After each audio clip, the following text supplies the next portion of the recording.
चलिए ये शुरू करते हैं। तो आज का हमारा नया टॉपिक है एटॉमिक स्ट्रक्चर का शॉर्ट नोट्स। तो आज हम लोग इसे पूरा एक लेक्चर में कवर करना चाहेंगे। एटॉमिक स्ट्रक्चर का शॉर्ट नोट्स। आइए सबसे पहले मैं आपको कुछ शॉर्ट पॉइंट बता देता हूँ। आप लोग इसे ध्यान में रखेंगे तभी आपको इसे समझने में बहुत आसानी होगी। ठीक है, चलिए ये पहले मैं आपको थोड़ा सा डिटेल बता देता हूँ। इस चैप्टर में हमने बताया गया है कि इलेक्ट्रॉन की खोज किसने करी थी। इलेक्ट्रॉन की खोज करी थी जे थॉमसन ने। किसने करी थी? जे थॉमसन ने करी थी। किन्होंने करी थी? जे थॉमसन ने करी थी। और ये with the help of cathode ray experiment करी थी। किसके द्वारा करी गई थी? कैथोड रे एक्सपेरिमेंट जब हुआ था तो उसका जो निष्कर्ष यानी कंक्लूजन निकला था, ये निकला था कि एक इलेक्ट्रॉन नाम का पार्टिकल है, वही सारा कुछ कर रहा है। अब इसी में दूसरा चीज़ हमें बताया गया है कि प्रोटॉन की खोज किसने करी थी। तो मैं अगर बताना चाहूँ तो प्रोटॉन की खोज करी थी रदरफोर्ड ने। किन्होंने करी थी? रदरफोर्ड ने करी थी। और ये with the help of canal रे एक्सपेरिमेंट करी थी। किसकी मदद से करी थी? कैनाल रे एक्सपेरिमेंट के द्वारा करी गई थी। और इसी में एक और रिज़ल्ट हमें बताया गया है। इसी के द्वारा हम लोग ने डिस्कवर करा था न्यूक्लियस को। किसको डिस्कवर करा था? न्यूक्लियस को। अब इसी के अंदर हमें एक और चीज़ बताई गई है कि न्यूट्रॉन की खोज किन्होंने करी थी। तो मैं अगर बताना चाहूँ तो न्यूट्रॉन की खोज करी थी जेम्स चैडविक ने। किन्होंने करी थी? जेम्स चैडविक ने। किन्होंने करी थी? जेम्स चैडविक ने। अब इसी में एक और शब्द के बारे में हमें बताया गया कि ब्लैक बॉडी किसे बोलते हैं। मैं बस यहाँ पे लिख रहा हूँ, आपको मैं समझा देता हूँ ब्लैक बॉडी किसे बोलते हैं। मैं इसका डेफिनेशन नहीं लिखना चाहूँगा। तो जो ब्लैक बॉडी होती है ना, इसे आप दो तरीके से समझ लो कि दुनिया का वो कोई ऑब्जेक्ट या वो कोई बड़ी चीज़ जो सारी वेवलेंथ को इमिट कर पाए, मीन्स छोड़ पाए, या सारी वेवलेंथ को एब्जॉर्ब कर पाए, तो उसे हम लोग एक नाम दे देते हैं ब्लैक बॉडी। क्या नाम दे देते हैं? Black body. अब इसी में एक और चीज़ हमने ध्यान से देखनी है कि स्पेसिफिक चार्ज का मतलब क्या होता है। किसका मतलब हम लोग देखने चाह रहे हैं? स्पेसिफिक चार्ज का मतलब। तो ध्यान से समझिएगा। स्पेसिफिक चार्ज का मतलब होता है कि अगर हम लोग किसी भी चीज़ के लिए चार्ज बटे मास का रेशियो ले लें। किस चीज़ का ले लें? चार्ज बटे मास का रेशियो ले लें। यानी इसी को हम लोग ऐसे लिख सकते हैं, चार्ज को हम लोग ई से डिनोट करते हैं और मास को एम से। यानी अगर किसी भी ऑब्जेक्ट के लिए आप ई बाई एम की रेशियो लेते हो तो इसे हम लोग एक नाम दे देते हैं स्पेसिफिक चार्ज। क्या नाम दे देते हैं? Specific charge. अब थोड़ा सा हमें और इसी में एक रिज़ल्ट मैं अगर आपको बताना चाहूँ तो इम्पॉर्टेंट रिज़ल्ट्स मैं आपको थोड़ा बहुत बता देता हूँ, जो कि आईआईटी में भी आता है और नीट में भी आता है। इससे क्वेश्चंस बनते हैं। तो जो रदरफोर्ड का मॉडल था ना, इसके कुछ इम्पॉर्टेंट रिज़ल्ट्स थे। किसके रिज़ल्ट हम लोग बताने जा रहे हैं आपको? रदरफोर्ड एक्सपेरिमेंट के रिज़ल्ट के। रदरफोर्ड एक्सपेरिमेंट के इम्पॉर्टेंट्स रिज़ल्ट्स क्या बताने जा रहे हैं? Important results. आप चिंता मत करिए, आपको बहुत अच्छा नोट्स प्रोवाइड करा जा रहा है हमारे टेलीग्राम चैनल पे, तो आप लोग ज्वाइन कर सकते हैं। इसका लिंक हम लोग अपने डिस्क्रिप्शन बॉक्स में आपको लिए दे देंगे। चलिए ये ध्यान से इम्पॉर्टेंट रिज़ल्ट्स आप लोग याद रखिएगा। जो रेडियस ऑफ एटम होता है ना, ये तकरीबन 10⁻⁻10 मीटर के रेंज में होता है। ऐसे ही अगर मैं बात करूँ रेडियस ऑफ न्यूक्लियस जो हमारा होता है ना, ये तकरीबन 10⁻⁻15 मीटर के रेंज में होता है। आप लोग इन रिज़ल्ट्स को ध्यान में रखिएगा, कई बार डायरेक्टली हमसे पूछ दिया जाता है। ठीक है, चलिए आइए। अब इसी में एक और चीज़ हमें कहा गया है दूसरे इम्पॉर्टेंट पॉइंट्स के लिए।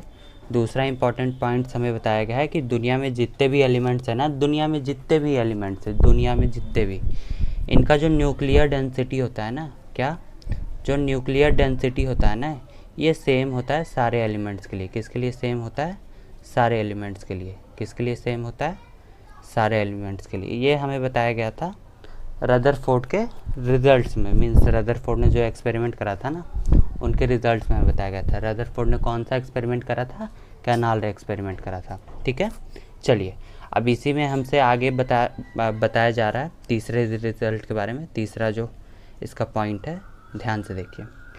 मीन्स दुनिया में अगर हमें किसी भी न्यूक्लियस का किसी भी एटम के लिए रेडियस निकालना हो ना, तो आपको कुछ नहीं करना है। वो रेडियस आर बराबर हमें एक फार्मूला दिया गया है, जो दिया गया है R0 A⁻⁻⁴ क्या बताया गया है? R0 A⁻⁻⁴ मीन्स अगर आप किसी का भी रेडियस कैलकुलेट करना चाहते हो तो आप इस फार्मूले में पुट डाउन कर सकते हो और उसकी रेडियस आप पता कर सकते हो। पूछोगे सर R0 की वैल्यू क्या है, तो तो आर नॉट हमने एक वो ले रखा है किसके संदर्भ में हम लोग निकालेंगे। तो आर नॉट की सिंपल सी वैल्यू होती है 10⁻⁻15 मीटर। कितनी होती है? नहीं, आर नॉट की एक नई वैल्यू भी होती है, जनरली हम लोग कंसिडर करते थे, लेकिन आर नॉट की वैल्यू आपको गिवन है कितनी है? 1.33 इंटू 10⁻⁻13 सेंटीमीटर। इसी को मीटर में हम लोग लिखते हैं। आर नॉट की वैल्यू को कितना लिखते हैं? 1.33 फर्मी। कितना? 1.33 फर्मी। 10⁻⁻15 मीटर को एक नाम दे देते हैं फर्मी। क्या नाम दे देते हैं? फर्मी। अब चलिए इसी का तीसरा पॉइंट हम लोग चौथा पॉइंट डिस्कस कर लेते हैं। चौथे पॉइंट में हमें कहा गया था ना कि आपको पता होगा कि एक्सपेरिमेंट में क्या हो रहे थे? अल्फ़ा पार्टिकल्स स्कैटर्ड हो रहे थे। क्या हो रहे थे? स्कैटर्ड हो रहे थे। तो अब इसी के लिए हमें number of alpha particles scattered at angle theta के लिए एक फार्मूला दिया गया है। नंबर ऑफ़ अल्फ़ा पार्टिकल्स, आप लोग पूरा लिखेंगे, number of alpha particles scattered at angle theta के लिए एक फार्मूला दिया गया है एट थीटा के लिए। ये बराबर होता है 1/sin⁡θ/2 की पावर 4। कितना होता है? 1/sin⁡θ/2 की पावर 4। ये किसका फार्मूला है? Number of alpha particles scattered at angle theta. ठीक है, इसका फार्मूला हमें प्रोवाइड करा गया था आपके एनसीईआरटी में। रदरफोर्ड मॉडल का ये कंक्लूज़न है। तो आप इतना कंक्लूज़न करोगे तो मेरे हिसाब से सारे सवाल आपके हिलने चाहिए। ठीक है, चलिए आइए अब इसी में एक नया पॉइंट भी हम लोग को पढ़ना है, एक नई थ्योरी पढ़नी है। उस थ्योरी को हम लोग एक नाम दे देते हैं। उस थ्योरी का नाम है प्लैंक्स क्वांटम थ्योरी। क्या नाम देते हैं? Planck's quantum theory. क्या नाम देते हैं? Quantum theory. बच्चों मैं आपको पहले ही बता दूं, ये हमारा शॉर्ट वीडियो है। इसमें हम लोग थ्योरी नहीं कवर करने जा रहे हैं। ये इसके लिए है कि आप पढ़ चुके हो और आपको शॉर्ट रिवीजन चाहिए, वीडियो बस उसके लिए है। ठीक है, ये जो मेन थ्योरी थी ना, ये मेनली थी ब्लैक बॉडी के लिए। किसके लिए थी? ब्लैक बॉडी के लिए। अभी मैंने बताया कि ब्लैक बॉडी का मतलब क्या होता है? दुनिया के वे ऑब्जेक्ट्स या वे चीज़ें जो सारे वेवलेंथ को एब्जॉर्ब कर पाए और सारे वेवलेंथ को इमिट कर पाए, इसे बोलते हैं ब्लैक बॉडी। तो ये जो प्लैंक्स क्वांटम थ्योरी थी ना, ये मेनली ब्लैक बॉडी के बारे में बात कर रही थी। किसके बारे में बात कर रही थी? ब्लैक बॉडी के बारे में। ये मैं एक्स्ट्रा बता रहा हूँ, आपके क्लास में ये पढ़ना नहीं है। ठीक है, ये मेनली बात कर रही थी ब्लैक बॉडी के बारे में। और इसे प्रपोज किसने करा था? प्लैंक्स ने करा था। किसने प्रपोज करा था? प्लैंक्स ने। अब इसके कुछ इंपॉर्टेंट रिजल्ट्स आप मेरे हिसाब से कंसिडर कर लीजिए। चलिए आइए, इसी में एक फार्मूला हमने पढ़ना है, E = h/ν। क्या पढ़ना है? h/ν। देखो ये न्यू आप भी बोल सकते हो, लेकिन आप इसे सिंपली याद कर लो, E = hf। क्या? E = hf। आपके क्लास में दिक्कत बस ये है ना कि फ्रीक्वेंसी को इस चैप्टर में v से डिनोट करा है। किस चीज़ से डिनोट करा है? v से। ये v मीन्स न्यू का मतलब ये फ्रीक्वेंसी। आप इसे E = hf भी लिख लो, जहाँ पे f का मतलब होगा फ्रीक्वेंसी। क्या मतलब होगा? फ्रीक्वेंसी। सर आप फिर पूछोगे कि सर ये h का मतलब क्या है? तो h का मतलब है प्लैंक्स क्वांटम। इसकी एक स्पेसिफिक वैल्यू होती है जो कि आपको मैं आगे बताऊंगा, चिंता नहीं करिए। ठीक है, अब चूँकि हमने बहुत अच्छे से पता है कि फ्रीक्वेंसी बराबर क्या होता है। फ्रीक्वेंसी बराबर आपको पता है क्या होता है? मैं बताता हूँ, c/λ। क्या होता है? c/λ, जहाँ पे c का मतलब होता है स्पीड ऑफ लाइट और लैम्डा का मतलब होता है वेवलेंथ। तो क्या मैं इसी को ऐसे लिख सकता हूँ? E = hc/λ। डेफिनेटली लिख सकता हूँ, इसमें तो किसी को कोई दिक्कत नहीं होगी। चलिए आइए आगे बढ़ते हैं। अब जो h की वैल्यू है ना, आप इसे ऐसे याद कर लिए, h = 6.62 इंटू 10⁻⁻34 जूल सेकेंड। क्या है? Joule second. मैं आपको बोलूँगा ना h की यूनिट याद रखो, क्योंकि ये कई बार यूनिट एंड डायमेंशन में क्वेश्चन उठ जाता है कि h की डायमेंशन बताइए। तो आप लोग याद कर लो, जूल सेकेंड। जूल का मतलब होता है mL⁻² और t⁻⁻², क्योंकि ये एनर्जी है।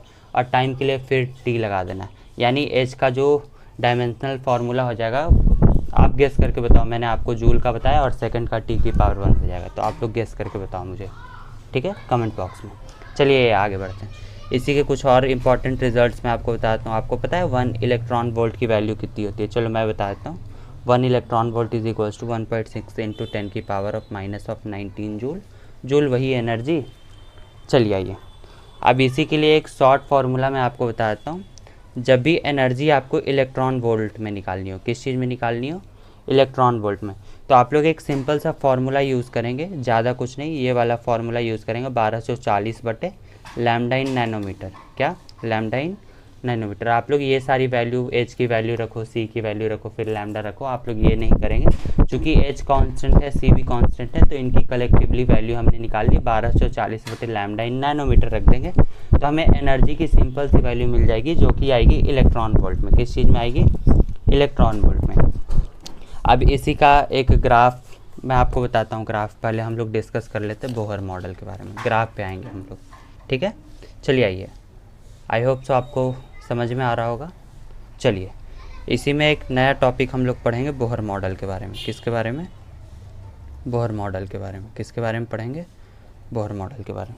इम्पॉर्टेंट रिजल्ट्स पढ़ेंगे। मैं आपको बोहर मॉडल पढ़ाना नहीं चाह रहा हूँ, मैं 6-7 महीने में एक बैच लॉन्च ज़रूर करूँगा जिसमें हम लोग पूरा ही सिलेबस कवर करेंगे। आई होप सो ये फरवरी या मार्च में लॉन्च हो जाए।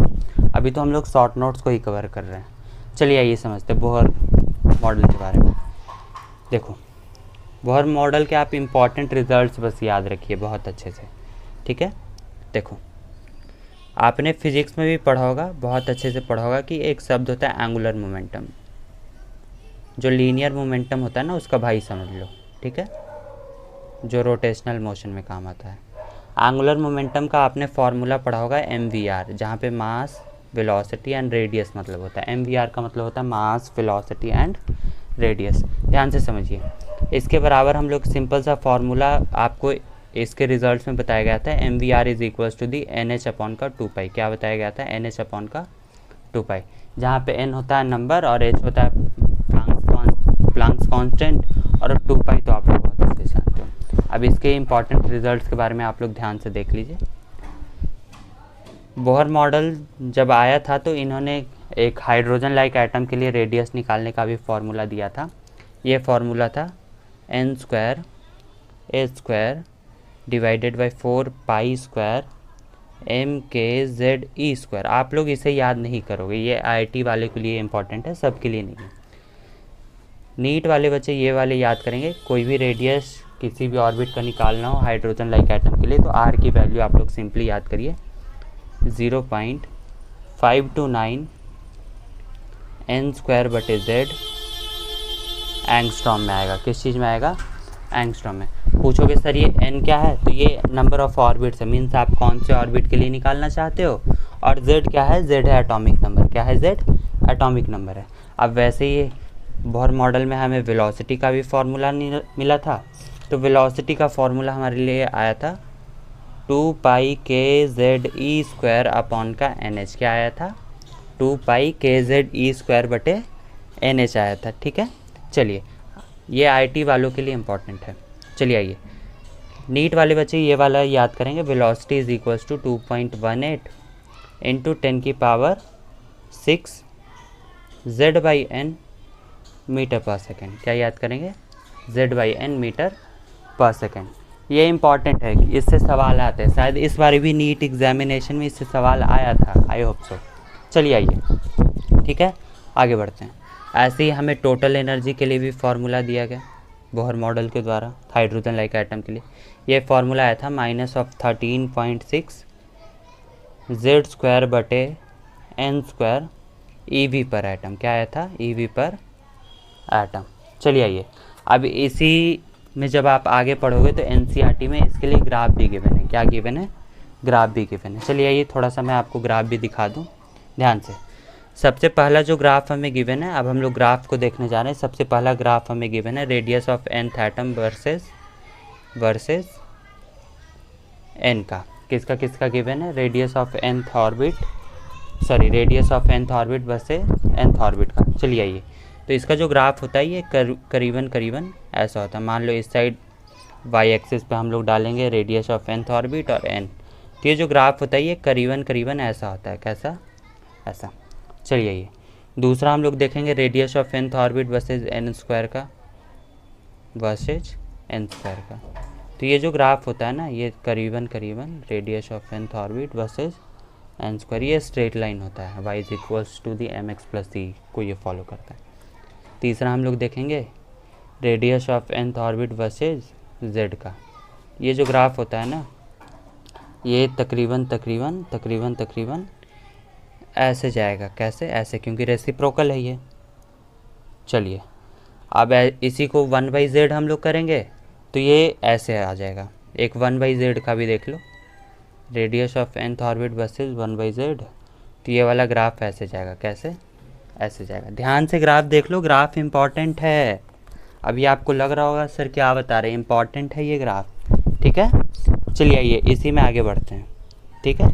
अभी मैंने बताया, आप देख लो ई ऑफ nth ऑर्बिट। मैं आपको नहीं बोलूँगा एनर्जी ऑफ nth ऑर्बिट का फॉर्मूला याद करो, ई ऑफ nth ऑर्बिट का फॉर्मूला आपको याद करो, क्योंकि मैं एक ट्रिक बता दूंगा, ये बहुत ईजी होगी। आइए, ये होती है -13.6 z²/n² eV पर एटम। कितनी होती है eV पर एटम, जो कि मैंने यहाँ पे आपको बताया है। आप लोग इसे मत कंसीडर करो, मैं आपको एक ट्रिक बता दूंगा, ठीक है। चलिए आइए, आप लोग सिंपली बस ये याद रखो, ये याद रखो, मैं ट्रिक बता ही देता हूँ। देखो आप लोग को क्या करना है, पहले ना मैं H एटम के लिए देख लेता हूँ। किसके लिए देखूँगा? H एटम के लिए, मीन्स हाइड्रोजन के लिए ना मैं कुछ बातें आपको, रिजल्ट्स आपको बता देता हूँ। ध्यान से देखो, हाइड्रोजन के लिए, जो हाइड्रोजन के लिए जब n = 1 होता है ना, तो इसकी E की जो वैल्यू आती है ये तकरीबन आती है -13.6। कितना? -13.6 eV। कितना आता है? -13.6।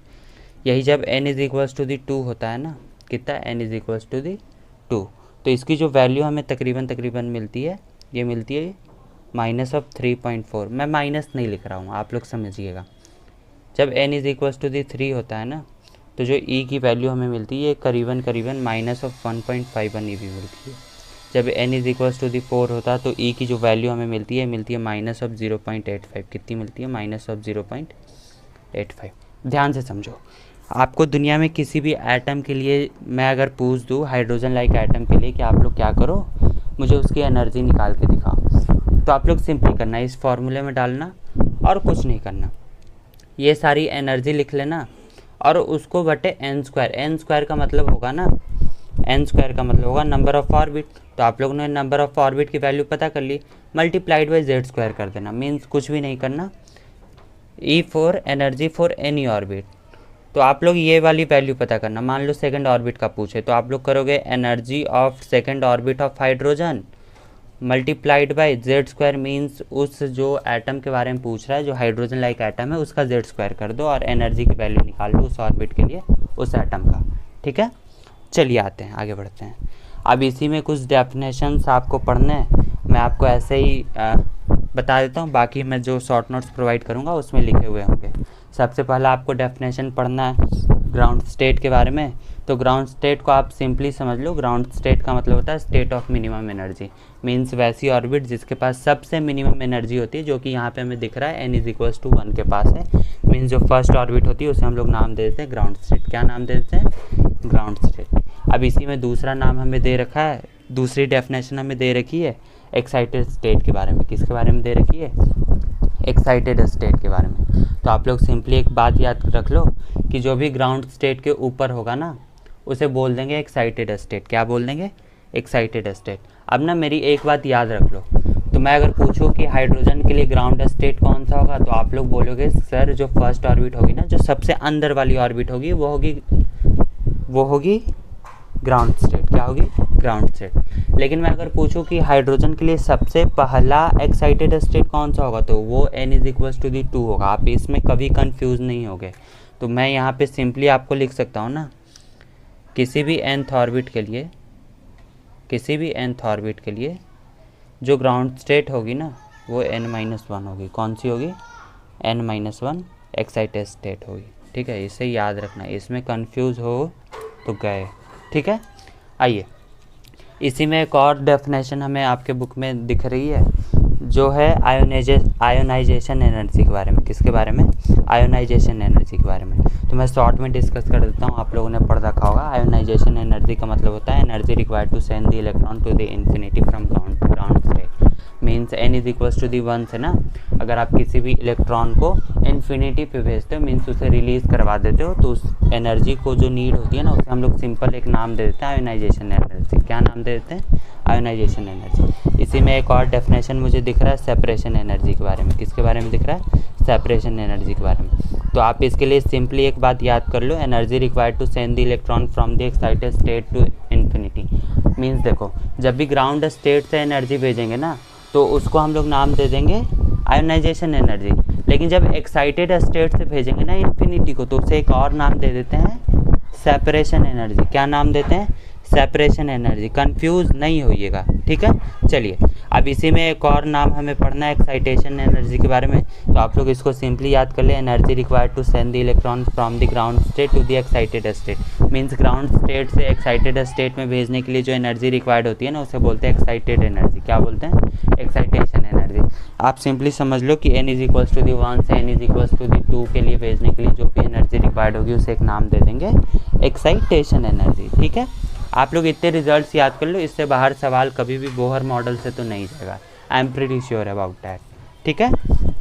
चलिए आइए आगे बढ़ते हैं, ठीक है। आइए, सॉरी मेरा पेपर वेट गिर गया था। चलिए आइए, अब इसी में एक और फार्मूला हमें पढ़ना है जिसे हम लोग बोलते हैं रिडबर्ग फार्मूला। क्या बोलते हैं? रिडबर्ग फार्मूला, ठीक है। मैं शॉर्ट में कवर कर देता हूँ, स्पेलिंग गलत हो तो मुझे माफ़ करना थोड़ा बहुत, आई होप सो नहीं गलत है। चलिए आइए, रिडबर्ग फार्मूला, ये एक सिंपल सा फार्मूला है, ये दिया गया था रिडबर्ग द्वारा। इन्होंने कहा था जो 1/λ की वैल्यू होती है ना, किसकी? 1/λ होता है ना, ये होता है RH/z²। रिडबर्ग कांस्टेंट है ये, z² 1/n1² minus of 1/n2²। ये फार्मूला है रिडबर्ग ने हमें प्रोवाइड करा था, जहाँ पे n2 जो है ये हायर ऑर्बिट है। क्या है ये? हायर ऑर्बिट है। और जो n1 है हमारा ये लोअर ऑर्बिट है। क्या है? लोअर ऑर्बिट है, जहाँ पे 1/RH की वैल्यू होती है। आप लोग RH की वैल्यू शुरुआत में कभी नहीं डालोगे। 1/RH की वैल्यू होती है 912 अप्रॉक्स लेते हैं हम लोग एंगस्ट्रॉम। आप 910 भी कर सकते हो अपने आसानी के लिए और 915 भी कर सकते हो, कोई दिक्कत नहीं होगी, अप्रॉक्स आंसर आपका आ जाएगा। अब मेरी एक बात यहाँ से याद कर लेना, ठीक है। जब भी हम लोग बगल बगल जाएंगे ना, means n is equals to the 1 से n is equals to the 2 के लिए जाएंगे ना, तो चूँकि एनर्जी बहुत ज़्यादा रिलीज़ हो रही है, एनर्जी रिलीज़ हो रही है ज़्यादा, और चूँकि हमें पता है कि energy is equal inversely proportional to the wavelength, यानी जो वेवलेंथ रिलीज़ होगी वो छोटी होगी। ध्यान से याद कर लीजिए, इसे आप ऐसे भी याद कर लो कि जब भी छोटी छलांग होगी ना तो बड़ी वेवलेंथ रिलीज़ होगी। क्या होगी? बड़ी वेवलेंथ रिलीज़ होगी। आप लोग सिंपली ऐसे याद कर सकते हो। इसी में एक और हमें फार्मूला दे रखा है टोटल नंबर ऑफ स्पेक्ट्रल्स लाइन के लिए। आप लोग देखोगे total number of spectral lines किसके लिए? Total number of spectral lines के लिए एक और फार्मूला हमें दे रखा है। आप इसे सिंपली याद कर लो, ये होता है n2 minus n1 plus 1 divided by 2। क्या होता है? Divided by 2। अब आप इसे ऐसे समझिए, ये तभी वैलिड है when electron moves from n2 to n1। कहाँ से कहाँ के लिए जाए? n2 से n1 के लिए जाए, तभी ये फार्मूला वैलिड होता है। अब इसी में आगे हमें पढ़ना है डी ब्रॉगली हाइपोथेसिस के बारे में, ठीक है। चलिए आइए एक हेडिंग डाल ही लेते हैं, इसी पेज पे कवर कर देंगे। बहुत शॉर्ट है, इससे सवाल आते हैं बहुत, 2-4 फार्मूले ही पढ़ने। किसके बारे में पढ़ेंगे? इसे डी ब्रोए वैसे बोलते हैं, मैं भी इसे शुरू में डी ब्रॉगली हाइपोथेसिस बोलता था, लेकिन ये इसका एक्चुअल प्रोनाउंसिएशन होता है डी ब्रोए। क्या होता है? THESIS, de Broglie hypothesis. आप यही बोल लो, एग्ज़ाम में ये नहीं पूछेगा डी ब्रोए होता है या डी ब्रॉगली, आप लोग याद कर सकते हो जो भी मन करें। इसी में एक फार्मूला हमें दे रखा है लैम्डा, यानी lambda is equals to the h/p, जहाँ पे लैम्डा का मतलब है वेवलेंथ और h का मतलब है, सॉरी बच्चों बैटरी ख़त्म हो गई थी इसलिए फिर से शुरू कर रहा हूँ, यहीं से शुरू करते हैं। तो मैंने बोला कि हम लोग पढ़ने जा रहे हैं डी ब्रॉगली हाइपोथेसिस के बारे में। तो यहाँ पे हमें एक फार्मूला पढ़ना है lambda is equals to the h/p, जहाँ पे लैम्डा का मतलब है वेवलेंथ और h का मतलब है प्लैंक्स कांस्टेंट, जो कि मैंने ऊपर बताया, और p का मतलब है मोमेंटम। हमें पता है p is equals to the mv, mass into velocity. आपने फिजिक्स में बहुत अच्छे से इसे पढ़ रखा होगा, ठीक है। यानी मैं इसी को ऐसे लिख लूँ, lambda is equals to the h/mv, चूँकि हमने बहुत अच्छे से पता है mv is equals to the √of 2m/ke²। क्या होता है? 2m मास और काइनेटिक एनर्जी, ठीक है। इसे मैं ऐसे लिख सकता हूँ, डेफिनेटली लिख सकता हूँ। यानी मैं अगर इसे एक नया फार्मूला बताऊँ तो lambda is equal to the H बटे अंडर रूट ऑफ 2m के ई। 2m के ई अलग अलग मत समझना, 2 मास काइनेटिक एनर्जी, ठीक है। ये फार्मूला याद करो, बहुत जगह काम आता है, ठीक है। चलिए आइए आगे बढ़ते हैं। इसी में आगे पढ़ना है कि मान लो कि अगर पार्टिकल हमारे पास इलेक्ट्रॉन रहे, क्या रहे, इलेक्ट्रॉन, तो आप इसके लिए सिंपली एक फार्मूला हमें गिवन है 12.25 बटे under root of V, means जब पोटेंशियल होगा उस केस में एंगस्ट्रॉम, क्या होगा, एंगस्ट्रॉम, इलेक्ट्रॉन के लिए वैलिड है, ठीक है, ठीक है। चलिए अब इसी में एक और पॉइंट मैं आपको बताता हूँ जो कि शायद आपके काम आ जाए, कि number of maps made by electron in nth orbit is equal to the n, means जिस भी ऑर्बिट का हमें पूछे ना कि नंबर ऑफ वेव्स कितने बनेंगे, तो वो नंबर ऑफ ऑर्बिट के बराबर होता है। आप इस बात को याद रखेंगे, ये बहुत काम आएगा आपके। मीन्स मैं बोलूँ कि 4th ऑर्बिट में नंबर ऑफ वेव्स कितने बनेंगे इलेक्ट्रॉन के द्वारा, तो आप लोग सिंपली याद करेंगे 4 बनेंगे, कितने, 4। अभी इसी के आगे हमें एक नया टॉपिक पढ़ना है जिसे हम लोग बोलते हैं हाइजेनबर्ग अनसर्टेनिटी प्रिंसिपल।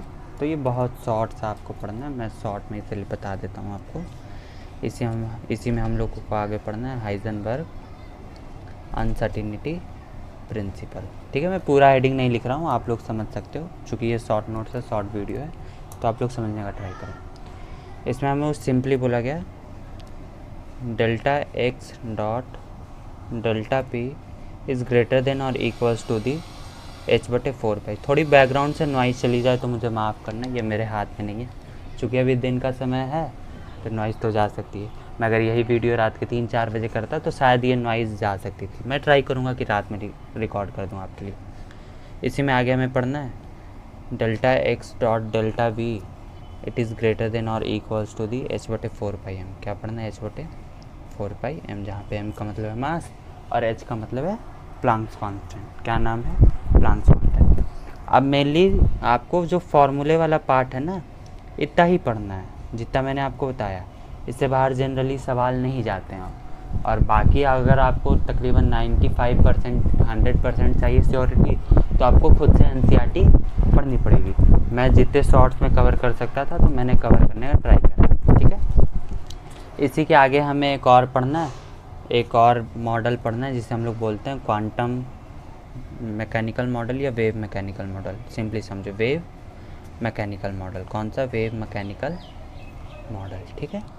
मैं इस पे ज़्यादा लिखने का ट्राई नहीं करूँगा, ठीक है। मैं बस समझाने की कोशिश करूँगा, और जो मैं आपको नोट्स प्रोवाइड करूँगा अपने टेलीग्राम चैनल पे, उस पर सारा लिखा हुआ होगा, आप लोग चिंता नहीं करिए, ठीक है। चूँकि यहाँ लिखने में ज़्यादा समय वेस्ट होगा तो आप लोग को लगेगा कि बहुत लंबा वीडियो, बहुत ज़्यादा पढ़ाई हो रही है। नहीं, ऐसा कुछ नहीं है। चलिए आइए, इसमें सबसे पहला हमें देखना है प्रिंसिपल क्वांटम नंबर। क्या देखना है, प्रिंसिपल क्वांटम नंबर। जब सब थ्योरी फेल हो गई ना, तो एटम्स के बारे में बताने को आया कौन सा मॉडल, वेव मैकेनिकल मॉडल, ठीक है। प्रिंसिपल क्वांटम नंबर को हम लोग डिनोट करते हैं छोटी n से। किस चीज़ से डिनोट करते हैं, छोटी n से। अब मैं सिर्फ आपको समझा रहा हूँ, आपको जो नोट्स प्रोवाइड करे जा रहे हैं उसमें सारा लिखा हुआ है, चिंता नहीं करिए, ठीक है। आइए, जो हमारा प्रिंसिपल क्वांटम नंबर होता है ना, आप इसकी बस ऐसे समझ लीजिए कि इसकी जो ईच वैल्यू ऑफ n होती है ना, ये 3D सेल को, 3D सब सेल को डिनोट करती है। ये 3D सेल को डिनोट करती है। किसको डिनोट करता है, 3D सेल। किसको डिनोट करेगा, 3D सेल। अब ये जो मेनली हमें बताता है, ये 3-4 चीज़ों के बारे में बताता है। सबसे पहला ये हमें मेनली बताता है साइज़ के बारे में, दूसरा ये हमें बताता है एनर्जी ऑफ सेल के बारे में, और एक चीज़ इसके बारे में बोली जाती है कि इसकी हमेशा इंटीग्रल वैल्यू पाई जाती है। ये फैक्टर में नहीं हो सकता, मीन्स ये हमेशा इंटीजर वैल्यू में ही पाया जाएगा। अब इसी में एक नई पॉइंट मैं आपको बताता हूँ। जब छोटी n की वैल्यू 1 हो तो इसे हम लोग बोलते हैं के सेल। कौन सा सेल बोलते हैं, के सेल। जब n is equals to the 2 हो जाए तो इसे हम लोग बोलते हैं एल सेल। कौन सा सेल बोलते हैं, एल सेल। यही जब n is equals to the 3 हो जाए तो इसे हम लोग बोलते हैं एम सेल। कौन सा सेल बोलते हैं, एम सेल। क्योंकि मैंने आपको एक और फार्मूला पीछे बता रखा है, radius of nth orbit is equals to the 0.529 n² बटे z एंगस्ट्रॉम, और एनर्जी का भी फार्मूला बता रखा है, E of nth orbit is equals to the -13.6 z² बटे n² eV पर एटम। आप लोग इसे याद रखिए, और प्रिंसिपल क्वांटम नंबर में मेरे हिसाब से इससे ज़्यादा तो नहीं पढ़ना है, ठीक है। चलिए आइए, जो हमारा दूसरा क्वांटम नंबर होता है, ये होता है एजीमुथल क्वांटम नंबर। कौन सा, एजीमुथल क्वांटम नंबर। चलिए आइए, इसे हम लोग डिनोट करते हैं एल से। किस चीज़ से डिनोट करते हैं? एल से। ठीक है, मैं आपको एक चीज़ बता दूं, पता है इसको किसने डिस्कवर करा था? अगर पता है तो कमेंट करिए, वरना मैं बताता हूँ। इसे डिस्कवर करा था सोमरफेल्ड ने। किसने डिस्कवर करा था? सोमरफेल्ड। ये हमें मेनली बताता है शेप ऑफ सबसेल के बारे में। किसके बारे में बताता है? शेप ऑफ सबसेल के बारे में बताता है। किसके बारे में बताएगा? Shape of subshell. ध्यान से, किसके बारे में बताएगा? Shape of subshell. आप लोग लिख सकते हैं, खुद से लिखिए। चलिए आइए, इसी में दूसरा पॉइंट मैं अगर बताना चाहूँ, for any value of n, for any value of principal quantum number, यानी for any value of principal quantum number, जो एल होता है ना, जो एल की वैल्यू होती है, for any value of n, जो एल की वैल्यू होती है ना, ये जो होती है 0 से n-1 तक होती है। कहाँ से कहाँ तक होती है? 0 से n-1 तक होती है। चलो मैं एक एग्जांपल से आपको समझा देता हूँ, एक एग्जांपल बस लूँगा। ठीक है, देखो, मान लो मैंने बोला n is equals to the, let suppose 3 बोला। कितना बोला? 3। तो मैंने अभी बताया कि किसी भी n की वैल्यू के लिए जो l की वैल्यू होती है वो 0 से लेकर के n-1 यानी 3-1 2 तक जाएगी। यानी l की वैल्यू कौन कौन सी हो जाएगी? 0 1 2। क्या 3 होगा? नहीं होगा 3। ठीक है, चलिए आइए आइए आइए, अब मैं चूँकि आपको एक और बता ही देता हूँ, फिर डिस्कस करेंगे। इसमें एक और चीज़ हमें पढ़नी है। देखिए ध्यान से, तीसरा जो हमें पढ़ना है ना क्वांटम नंबर, ये पढ़ना है मैग्नेटिक क्वांटम नंबर। कौन सा पढ़ना है? Magnetic quantum number. इसे डिस्कवर करा था लिंडे ने। किसने डिस्कवर करा था? लिंडे ने। ये इसे हम लोग छोटी एम से डिनोट करते हैं। किस चीज़ से डिनोट करते हैं? छोटी एम से। अब आप लोग सिंपली मेरी एक बात समझ लीजिए, किसी भी एल की वैल्यू के लिए, किसी भी एल की वैल्यू के लिए आप उसको माइनस में ले जाइए एक बारी, और एक वाली पॉजिटिव में ले जाइए, और जितनी भी बीच की वैल्यू होती है ना, सारी एम की वैल्यू होती है। मैं एक एग्जांपल से आपको समझा देता हूँ। लेट सपोज मान लो मैंने L is equals to the 2 ले लिया। क्या ले लिया? 2। मैंने पूछा कि आप एम की वैल्यू बताओ। किस चीज़ की वैल्यू बताओ? एम की वैल्यू बताओ। तो 2 के लिए आप सिंपली बोलोगे सारी वैल्यूज़ माइनस में ले लोगे और बीच का सारा ले लोगे, यानी हो जाएगा -2 -1 0 +1 +2। ये सारी किसकी वैल्यू है? एम की वैल्यू है। किसकी वैल्यू है? एम की वैल्यू है। अब सिंपली मैं आपको कुछ बात बता देता हूँ, ठीक है? बहुत आराम से समझिएगा, बहुत आराम से कुछ बातें डिस्कस करनी चाहिए हमें। देखो ध्यान से ध्यान से ध्यान से देखो,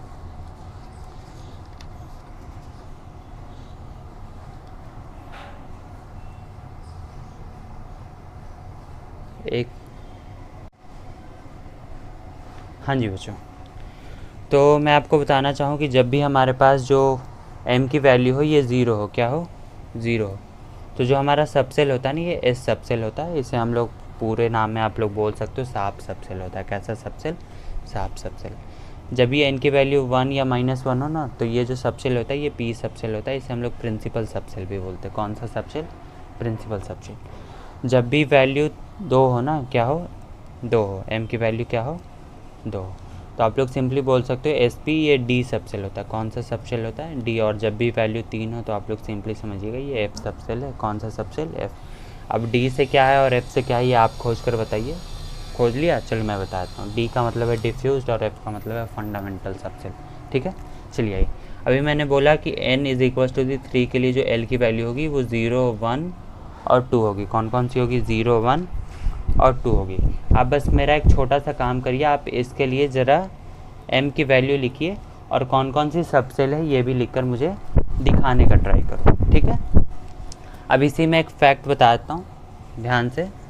एग्ज़ाम में आ रखा है, नीट वाले एग्ज़ाम में, जो हमारा pz सबसेल होता है ना, p 3 होंगे, px py pz, ठीक है? इसके लिए जो m की वैल्यू होती है ना, ये 0 होती है। कितनी होती है? 0। मैग्नेटिक क्वांटम नंबर इसका कितना होता है? 0। वैसे ही dz² के लिए ना, किसके लिए? dz² के लिए ना भी m की जो वैल्यू होती है ये 0 होती है। कितनी होती है? 0। इस पे एक सवाल आया था, आई थिंक पिछली बार ही आया था या उससे पिछली बार ही नीट में आया था ये सवाल, ठीक है? तो ध्यान से इसे याद कर लीजिए, आप लोग फ़ायदे में रहिएगा। अब इसी में चौथा हम लोगों को पढ़ना है। चौथा कौन सा पढ़ना है? Spin quantum number. कौन सा पढ़ना है? स्पिन क्वांटम नंबर, ठीक है? इसे हम लोग डिनोट करते हैं एस से। किस चीज़ से डिनोट करते हैं? ऐसे। चलिए आइए, ये सिंपली हमें डिनोट करता है स्पिन ऑफ इलेक्ट्रॉन, मीन्स ये प्लस हाफ में है या माइनस हाफ में, ये आखिर मतलब कैसे रख रखा है, इसी के लिए आया है स्पिन क्वांटम नंबर। इसकी दो ही वैल्यू होती है, या तो प्लस हाफ होता है या माइनस हाफ होता है। जब भी वैल्यू प्लस हाफ हो इसका मतलब होता है electron is attracted by earth's magnetic field, means जो अर्थ की मैग्नेटिक फील्ड है ना, उससे जब इलेक्ट्रॉन अट्रैक्ट होता है तब जो एस की वैल्यू होती है ना, ये प्लस हाफ होती है, और जब भी ये अर्थ की मैग्नेटिक फील्ड से रिपेल होता है तो जो एस की वैल्यू होती है माइनस हाफ होती है। ये सारे मेरे नोट्स में लिखे हुए हैं, मैं इसे डिस्कस नहीं करने जा रहा हूँ, ठीक है। चलिए आइए आगे बढ़ते हैं। इसी में एक नई चीज़ मैं आपको बताता हूँ, जो हमारा ऑर्बिटल एंगुलर मोमेंटम होता है, क्या जो ऑर्बिटल एंगुलर मोमेंटम होता है, इसकी जो वैल्यू होती है अंडर रूट ऑफ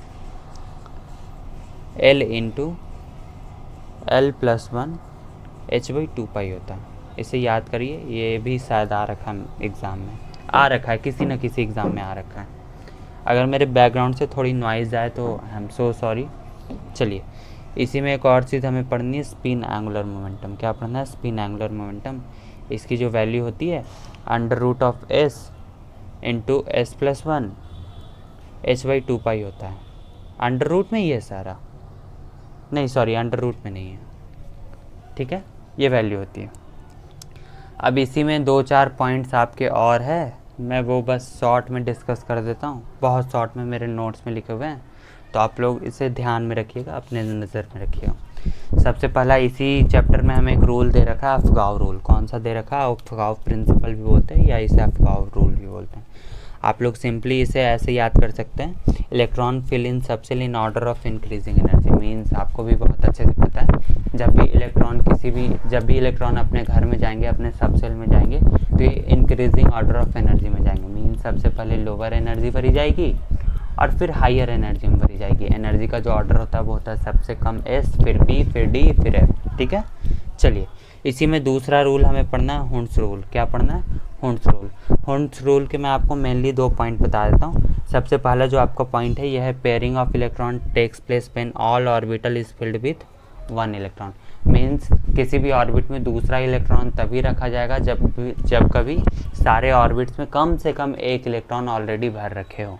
इसी का दूसरा पॉइंट है, हुंड्स रूल का दूसरा पॉइंट है, whenever electron is filled in an orbital the configuration with maximum number of electron is parallel sign is favoured. Means इसको आप लोग ऐसे याद कर लो कि जब भी हम लोग एक इलेक्ट्रॉन किसी भी सबसेल में भरेंगे ना, तो सारे का स्पिन सेम होगा। ऐसा नहीं कि पहला इलेक्ट्रॉन हमने भरा तो प्लस हाफ का और दूसरा माइनस हाफ का, नहीं। जब तक सारे का हाफ फिल नहीं हो जाता तो सारे का जो स्पिन होगा वो भी सेम होगा। इस बात को आप लोग ध्यान रखेंगे। और ये हमसे डिस्कस करता है हुंड्स रूल। कौन डिस्कस करता है? Hund's rule. इसी में एक और चीज़ हमें पढ़नी है, पॉलीज एक्सक्लूजन प्रिंसिपल। इसके 2-3 पॉइंट मेनली हमें पढ़ने हैं, ध्यान से समझ लीजिए। यह हमें बोलता है no 2 electron in an atom can have the same set of 4 quantum number. Means दुनिया के ऐसा कोई भी इलेक्ट्रॉन नहीं होगा जिसके सारे 4, मीन्स अभी मैंने 4 क्वांटम नंबर बताए, सारे किसी का सेम नहीं होगा। एक ना एक डिफरेंट हो जाएगा किसी ना किसी का, या तो वो plus half minus half same हो ही नहीं सकता है किसी भी इलेक्ट्रॉन के लिए, चारों क्वांटम नंबर। इसी का दूसरा पॉइंट हमें दे रखा है, N orbital can contain 2 electron with opposites. Means इसमें हमें सिंपली बोल रखा है कि कोई भी ऑर्बिट होती है ना, कोई भी ऑर्बिटल होती है ना, वो बस 2 ही इलेक्ट्रॉन अपोजिट स्पिन के अपने पास रखते हैं।